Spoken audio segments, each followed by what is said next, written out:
दोस्तों नमस्कार, मेरा नाम शिवम चतुर्वेदी और आप सब लोग हिंद वॉइस चैनल देख रहे हैं। दोस्तों आज कोई खबर पे बात नहीं करूंगा, आज मैं बात करूंगा हालात पे। उत्तर प्रदेश की जो तत्कालीन सरकार है और उसका चीज़ों को देखने का जो नज़रिया है उस पर बात करेंगे। दोस्तों बात करेंगे हालात पे जो हमारे देश के चल रहे हैं और देश में जो एक अराजकता का माहौल पैदा हो रहा है उस पर बात करेंगे। लगातार हर रोज जो रेप की घटनाएं सामने आ रही हैं, बलात्कार की घटनाएं सामने आ रही हैं, उस पे जो पुलिस का रवैया है उस पर बात करेंगे। दोस्तों आप सब लोग को पता होगा कि हासत में जो एक गैंग रेप हुआ उसके बाद दर्जनों उत्तर प्रदेश से ऐसी घटनाएं निकल के सामने आई, लेकिन उस पे जो पुलिस का रवैया है उस पर आज दोस्तों मैं बात करने की कोशिश करूंगा और आप सब लोग को सच से रूबरू करवाने की पूरी जिम्मेवारी आज मैं उठाता हूं। दोस्तों हालात कुछ ऐसे हो चले हैं कि बीजेपी पार्टी के जो नेता हैं, उनको नेता कहा जाए कि ना कहा जाए ये भी बहुत संजीदगी वाला सवाल है, लेकिन उनको हम नेता कह रहे हैं कि जो बीजेपी पार्टी के तथाकथित नेता हैं और उत्तर प्रदेश के मुख्यमंत्री योगी आदित्यनाथ, इनका जो एक रवैया है और उत्तर प्रदेश पुलिस का जो रवैया है रेप पीड़ितों को लेकर वो किस तरह का है, किस ढंग का है, इसको अगर आप हादसत की घटना को बारीकी से समझेंगे तो बहुत अच्छे से समझ पाएंगे। उसके बाद इसके पहले जो भी जितने भी रेप के ऐसे केस आए, चाहे वो उन्नाव रेप केस हो कुलदीप सिंह सेंगर वाला, और उसके बाद चिन्मयानंद के ऊपर जो केस चले रेप के उसको वो केस हो, ये सभी केस एक तरह से एक ऐसा उदाहरण प्रस्तुत करने की कोशिश कर रहे हैं जिसमें ये साफ साफ आप देख सकते हैं कि बीजेपी पार्टी एक मनुवादी पार्टी है, एक ऐसी मानसिकता की पार्टी है जो केवल और केवल जो रेप के आरोपी लोग हैं उनको बचाने की काम करती है। दोस्तों हादसत की घटना हुई, उसके बाद जिस तरह से बीजेपी युवा मोर्चा और बहुत सारे बीजेपी से जुड़े हुए तथाकथित संगठन जो अपराधी हैं उनको बचाने के लिए सामने आए, उनके लिए आंदोलन करना शुरू कर दिए, ये बहुत ही दुखद है। हमारे लिए दुखद है, हमारे समाज के लिए दुखद है, हमारे देश के लिए दुखद है। और ऐसी चीजें क्यों बनी हैं, ऐसी चीजें कैसे पनपी, इसका उत्तरदायित्व तो कहीं ना कहीं हम लोग पर भी आता है। कैसे दोस्तों आप समझ लीजिए। दोस्तों वोट देने का अधिकार सबसे बड़ा अधिकार हमारे देश में माना जाता है और हम लोग ही ऐसे नेताओं को चुनकर संसद विधानसभा पहुंचाते हैं और यही नेता फिर ऐसे चल के कुकर्म करते हैं।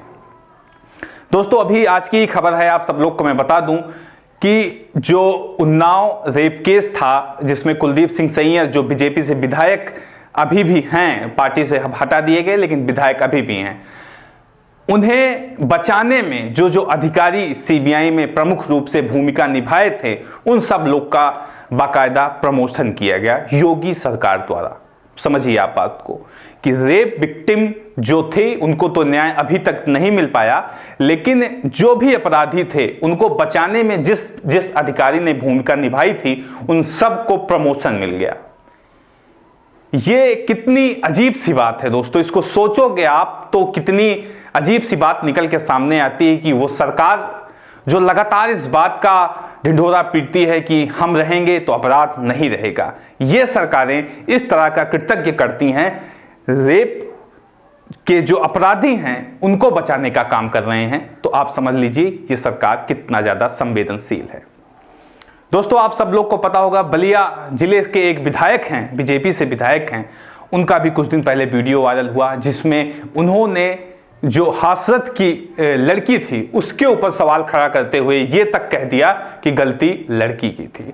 और जितने भी पेरेंट्स हैं उन सब लोग को अपनी लड़कियों को संस्कार देना चाहिए, अपनी लड़कियों को शिक्षा देना चाहिए, बजाय इसके कि लड़कों को शिक्षित किया जाए, तब जाके ये रेप की घटनाएं रुकेंगी। उनका दोस्तों सीधी सी आइडियोलॉजी है, सीधी सी मानसिकता है कि जो एक मनुवादी विचारधारा होती है जिसके तहत ये कहा जाता है कि महिलाओं को, लड़कियों को एक संकुचित बंधन में रखा जाए और उनसे केवल घर का कामकाज ही करवाया जाए, उसी मानसिकता में ग्रसित हैं, उसी मानसिकता से घिरे हुए हैं। और इसमें होता क्या है दोस्तों बहुत छोटी सी बात कि लड़कियों को घर के अंदर कैद कर दिया जाता है, लीगल रूप से, कानूनी रूप से कैद कर दिया जाता। कानूनी रूप मैं दोस्तों आपको इसलिए कह रहा हूं कि घर के उनके माँ बाप ही क्योंकि उनको घर में कैद कर देते हैं, बाहर निकलने की इजाजत नहीं होती है, पढ़ाई नहीं करवाई जाती है, और ये सारी चीजें देश के लिए कितना ज्यादा दुर्भाग्यपूर्ण है आप समझ सकते हैं। लेकिन ये चीजें आम होती हुई चली जा रही हैं दोस्तों। वैसे तो हम लोग को आजादी के 72 साल हो गए, लेकिन अभी भी हम उसी मानसिकता में जी रहे हैं जो कि पहले जो होता था कि लड़कियों को घर से बाहर नहीं निकलने देना है, सुरक्षा का कुछ कारण बताया जाता था। अभी भी क्या वो चीजें हमारे समाज में, हमारे देश के अंदर मौजूद हैं, ये सबसे बड़ा सवाल है। तो दोस्तों मैं आपको सीधा बता दूं, जब तक ये ऐसी सरकारें आती रहेंगी, ऐसी सरकारों को हम लोग चुनकर अपने ऊपर अपने सत्ता में बैठाते रहेंगे, तब तक ऐसी चीजें रुकने वाली नहीं है। उसके बाद एक और नेता का बयान आता है, जो निर्भया, जो 2012 में एक बहुत ही चर्चित केस हुआ था दिल्ली के अंदर, उसमें जो विक्टिम थी निर्भया, उसको दोषी बता दिया जाता है क्योंकि वो अपने बॉयफ्रेंड के साथ घूम रही थी। तो ये जुल्म है क्या? ये जुल्म है क्या? मैं उन नेताओं से पूछना चाहता हूं कि ये जुल्म है क्या? कोई लड़की अपनी मर्जी के साथ अपने किसी पुरुष मित्र के साथ घूम रही है, तो क्या ये जुल्म है? इसको वो जुल्म ही मानते हैं। और अगर उसके बाद उस लड़की के साथ कोई घटना घट जाती है, उसके साथ कोई छेड़खानी हो जाती है, उसका रेप हो जाता है, तो उसकी जिम्मेवार केवल लड़की है, ना कि वो लड़के जिन्होंने ऐसी जघन्य अपराध को घटित किया। अब आप समझ सकते हैं ये विचारधारा है किसकी? पार्टियों की। कौन सी पार्टी? जो इस समय तत्कालीन रूप में सत्ता में बैठी हुई है। तो चुनाव आ रहे हैं दोस्तों, बिहार के चुनाव हैं और भी बहुत जगह पे उपचुनाव चल रहे हैं। तो आप सब लोग की ये जिम्मेदारी बनती है, आप सब लोग की ये जिम्मेदारी बनती है कि आप सब लोग वोट देने से पहले इसको सोचिए, इसको समझिए कि हम किसको चुनने जा रहे हैं। अगर आप सही मत, सही डिसीजन नहीं ले पा रहे हैं वोट देते समय, तो इसका खामियाजा आपको आने वाले समय में भुगतना पड़ेगा दोस्तों।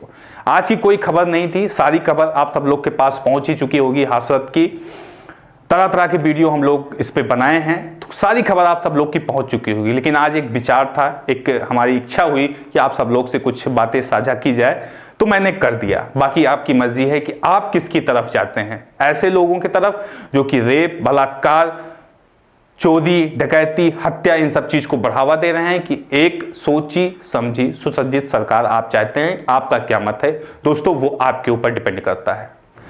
मैं किसी पार्टी के सपोर्ट में नहीं हूं, पर हां विरोध में जरूर हूं। विरोध में उस पार्टी की हूं जो ऐसे चीजों को बढ़ावा देने का काम करती है।